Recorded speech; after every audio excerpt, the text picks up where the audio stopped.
Hello and welcome to the cabinet. My name is Noah. Today our topics include, under technology we have the OLED display, or organic light emitting diode. For art we are featuring animation. And finally the random 5 apps that I found very helpful, the iOS edition. Technology. Today I wanted to introduce you to the OLED. OLED stands for organic light emitting diode. Since it's organic, that means it has carbon within the light producing layer. This makes it possible for an OLED display to be incredibly thin, thinner than your fingernail even. And the reason they can be so thin is because it doesn't require backlight. It's lit by itself. Now here's a quick comparison. On the left we have an LCD display. As you can see, an LCD display requires a backlight, the liquid crystal, and then the color filter.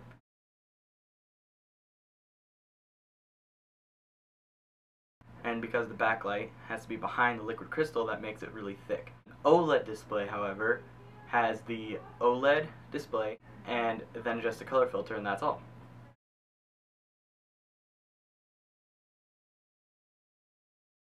Samsung is taking this technology and they're going to be putting it into phones and tablets. They are going to be making these devices under the name YOUM, Y-O-U-M. And here are just a few devices what they plan to do.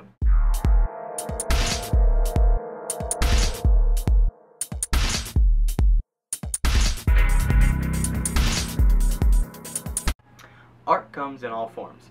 One of the forms that here at Google Studios we plan to get into really soon is animation. Now there are 3 different kinds of animation. There is stop motion animation, which is basically where you move a subject very little amounts and take a picture each time you do it, so that it will eventually, so like if I put my hand here and then I took a picture, and I move my hand here, and I take a picture, move my hand here, and take a picture, so that I could play it back and my hand would move like that. There's computer generated, which we do here at Google Studios, and here are a couple examples.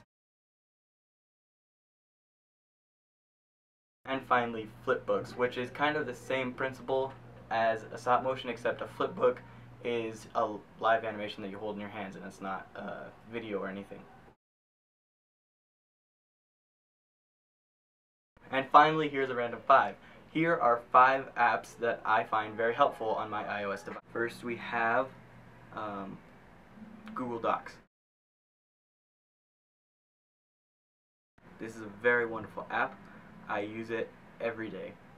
I'm in Civil Air Patrol, if any of you know what that is, and so we use Google Docs to communicate throughout the week. Next we have Pic Collage, which is very helpful for people who like live on Instagram or social media, and you want to get a collage of a bunch of your pictures put together in one place, so you don't have to post like 8 of the same, so you don't have to post 8 separate pictures, and you can just put them all up in one place. Next we have buuuuuut, which is a language learning app. They have all kinds of different versions. There's German, French, Polish, we have Puerto Rican,